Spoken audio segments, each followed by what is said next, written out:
السلام علیکم ناظرین، آپ دیکھ رہے ہیں ہمارا YouTube channel Pakistan writers wing. میں ہوں آپ کا میزبان محمد عبداللہ۔ ناظرین، یہ ویڈیو آپ سے روٹین کے وقت سے انتہائی تاخیر سے پہنچ رہی ہوگی، تو اس کی وجہ یہ ہے کہ میرا آج کوئی ایسا ارادہ نہیں تھا کہ ویڈیو اپلوڈ کی جائے، کیونکہ میں سارا دن مصروف رہا ہوں، ایک دو جگہوں پہ مصروفیت رہی ہے، تو موضوع پر کوئی ایسی تیاری نہیں تھی۔ لیکن یہاں جب آیا ہوں تو ہمارے اس چینل کے جو ہم نے ڈسکرپشن میں بھی یا ویسے بھی جو مینجمنٹ میں شامل ہیں، جو مجھے فورس کرتے ہیں، عبدالباری صاحب یہاں موجود ہیں، وہ اس وقت یہ ویڈیو بنوا رہے ہیں کہ آپ ویڈیو اپلوڈ کریں، بنائیں۔ میں نے ان سے ٹاپک پوچھا ہے تو انہوں نے کہا جی ٹاپک کہ وزیراعظم پاکستان نے جو ٹیلی فونک گفتگو کی ہے عوام سے، اس پر گفتگو کریں۔ تو آپ کو پتہ ہے میں چونکہ ایک طالب علم ہوں، میری زیادہ اتنی معلومات نہیں ہے، نہ ہی مجھے اتنا تجزیاتی پہلو کا میں مکمل احاطہ کر سکتا ہوں، نہ کوئی اتنی گرپ ہے تجزیاتی اعتبار سے۔ تو بہرکیف میں نے پھر کچھ چیزیں دیکھی ہیں، تو یہ جو ویڈیو ہے اس میں سب سے پہلا پیغام آپ کے لیے یہی ہے، ویڈیو دیکھتے ہوئے بھی ویسے بھی، جو کہ میں ویڈیو ٹیلی فونک کالز والا سیٹ اپ چیزیں ویڈیوز دیکھ کر آ رہا ہوں۔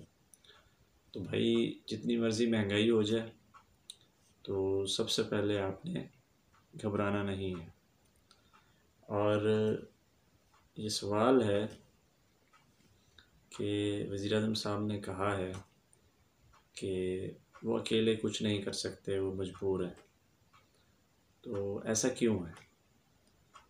اور ایک ان سے سوال کیا گیا کال پر کہ جنسی زیادتی کے واقعات بڑھ رہے ہیں، تو جس پر انہوں نے فرمایا کہ اس کی وجہ یہ ہے، اس کی وجہ فحاشی ہے۔ تو سوال یہ ہے کہ فحاشی کو روک تھام، اس کے سدباب کا حکم کس نے دینا ہے؟ کس نے اپنے اختیارات کو استعمال کرنا ہے؟ کس نے اس چیز کا نوٹس لینا ہے؟ تو 2-3 دنوں سے ہم بات کر رہے ہیں، جیسا کہ آج خبریں موجود ہیں اخبارات میں، کہ جو 16 افراد کو ملتان کے ایک ہسپتال میں نابینا کیا گیا ہے مبینہ طور پر، اس کے لیے جو ٹیم آئی تھی انکوائری کی، وہ اخبارات کے مطابق ایسے ہی واپس چلی گئی ہے جیسے آئی تھی۔ تو ان ایشوز کو ہم تھوڑا تھوڑا زیر بحث لاتے ہیں اور اس کے بعد بات ختم کرتے ہیں۔ تو بات یہ ہے کہ وزیراعظم صاحب نے اس نہج پر ان حالات میں آ کر بھی یہ کہا ہے کہ آپ نے گھبرانا نہیں ہے، مہنگائی جتنی مرضی ہو جائے، مہنگائی وہ فلاں ملک سے تو زیادہ نہیں ہے، وہ غالباً پتہ نہیں کیا نام ہے اس کا، وینزویلا جی، تو اس کے برابر تو مہنگائی نہیں ہے نا، کہ لوگ پیسے لے کر کھڑے ہیں یا لینے کے لیے لائن میں لگے ہوئے ہیں، یا پیسے کے انبار لے کر کھڑے ہیں اور ملتا کچھ نہیں ہے۔ تو سوال یہ، اس طرح کی آپ کو مثال دینے کی کیا ضرورت ہے؟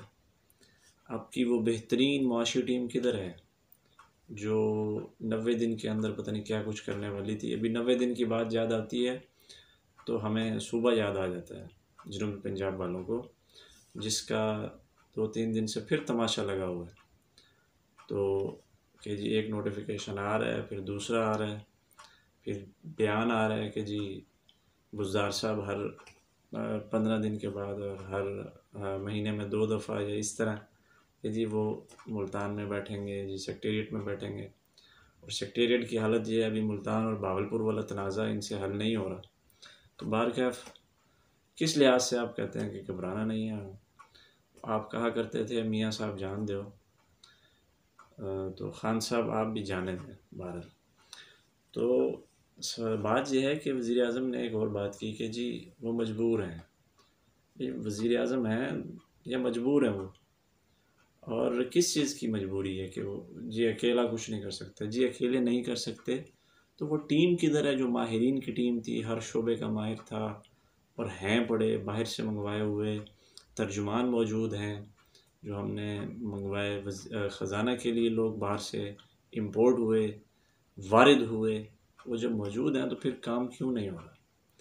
اس کے بعد جی جنسی بچوں اور خواتین کے ساتھ بڑھتے ہوئے جنسی زیادتی کے واقعات پر ان سے سوال کیا گیا تو انہوں نے کہا جی اس کی وجہ فحاشی ہے۔ تو صرف سوال یہیں تک ہوئے کیونکہ ایک سب کے سامنے ہے کہ یہ ایک مینیجڈ اور آرگنائزڈ پروگرام تھا جس پہ پی ٹی وی بالکل وہ پورا اس کو مینیج کرتا ہے، اس میں ساری ٹیم ہوتی ہے اور سارا یہ پلانڈ ہوتا ہے، کیونکہ براہ راست کال کسی کی نہیں جا رہی تھی، ہمارے یہاں دوستوں نے ملائی ہے۔ تو بات یہ ہے کہ اگر یہ واقعات بڑھ رہے ہیں تو اس کو روکنے کا حکم کس نے دینا ہے؟ اس کے لیے طریقہ کار کس نے اختیار کرنا ہے؟ اس کے لیے اختیارات کس نے استعمال کرنے ہیں؟ جو نامزد ثابت شدہ ملزمان ہیں ان کو سزا دینے کے حکم معاملات کس نے کرنے ہیں؟ تو صرف بچوں اور خواتین سے جنسی زیادتی کے واقعات ہی نہیں، یہ جو آئے روز مختلف واقعات میں لوگ قتل ہوئے ہیں، ثانیہ ساہیوال ہے، ثانیہ ماڈل ٹاؤن ہے، آپ نے تو بڑی تقریریں کی تھی ماڈل ٹاؤن والوں کے لیے، آپ سیاسی کزن تھے تو آپ تو واپس آ کے اس کو بھول گئے۔ اس کے بعد ثانیہ ساہیوال پر آپ بس ملک میں واپس آتے پھر رہے ہیں، ابھی تک نہیں آئے، باہر گیا، بات ہو رہی ہے 2-3 دن سے، میں اس پر اب اسٹڈی کر رہا ہوں تھوڑی تھوڑی، اور آج پتہ چلا ہے کہ جو میڈیسن کا شعبہ ہے، میڈیسن والا جو معاملہ ہے جسے میں دیکھ رہا ہوں، یہ آج پتہ چلا ہے کہ یہ ایک پورا منظم مافیا ہے جس نے نیٹ ورک بنایا ہوا ہے، کمپنی سے، ملٹی نیشنل کمپنی سے لے کر ڈاکٹرز، درمیان میں اور لوگ، پھر سہولت کار، پھر موٹیویشن کرنے والے، پھر موبلائزیشن کرنے والے، اور اس کے بعد جی اس کو پھیلانے والے، پوری ایک ٹیم ہے۔ تو جو اس وقت کس طرح فائدہ اٹھا رہی ہے؟ کرونا کے نام پر لوٹ مار اب شروع ہو چکی ہے، کرونا کے نام پر ہائی اینٹی بائیوٹک عوام کو دی جا رہی ہیں اس سے بچاؤ کے نام پر کہ بس آپ یہ کھائیں گے تو بچ جائیں گے، ورنہ بس آپ کو کرونا ابھی ہو جائے گا۔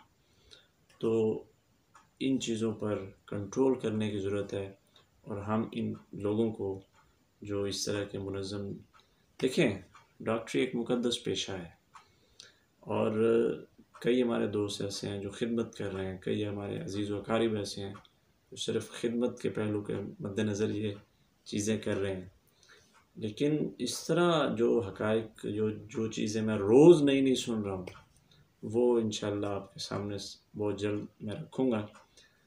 فی الحال آج اسی پر اکتفا کرتے ہیں۔ بارش صاحب کی طرف سے مجھے الارم آ گیا کہ جی ٹھیک ہے، کافی ہے۔ تو بات یہ ہے کہ میں نہیں چاہتا کہ آپ لوگوں کا جو قیمتی وقت ہے وہ ایسے باتوں میں ضائع کیا جائے۔ میں نے بارہا یہ عرض کی ہے کہ میری کوشش ہوتی ہے کہ پراپر ایک ٹاپک ہو، اس پر میں بات کروں تاکہ آپ کو بھی فائدہ ہو، ورنہ مجھے ضرورت نہیں ہے کوئی ایسے بیٹھے بٹھائے کوئی جناب، میں کوئی پروفیشنل، کوئی اللہ معاف کرے کوئی یوٹیوبر نہیں ہوں۔ تو بہرحال اسی پر اکتفا کرتے ہیں۔ نہ تو خان صاحب یہ گھبرانے والی رٹ چھوڑ دیں، خدا کے لیے گھبرانے کی اجازت دے دیں، آپ کی مہربانی ہوگی، اور اکیلے نہیں لڑ سکتے، کچھ نہیں کر سکتے تو آپ کی ٹیم کی طرح یہ بتا دیں، اور فحاشی جو ہو رہی ہے اگر آپ کے نزدیک، تو اس کو کون روکنے کا حکم جاری کرے گا، اور اس میڈیسن مافیا کو کون لگام ڈالے گا جس نے اب آ کر کرونا کے نام پر، کرونا سے بچاؤ کے نام پر ایک ہائی اینٹی بائیوٹک کی لوٹ مار ایک لگا دی ہے، ایک جو ہے نا سلسلہ شروع کر دی ہے۔ اسی پر اکتفا کرتے ہیں آج۔ نیکسٹ ویڈیو میں جلد آپ سے باقاعدہ کسی خاص موضوع کے تحت بات ہوگی۔ تب تک کے لیے اجازت دیجیے اپنے میزبان محمد عبداللہ کو۔ اللہ نگہبان۔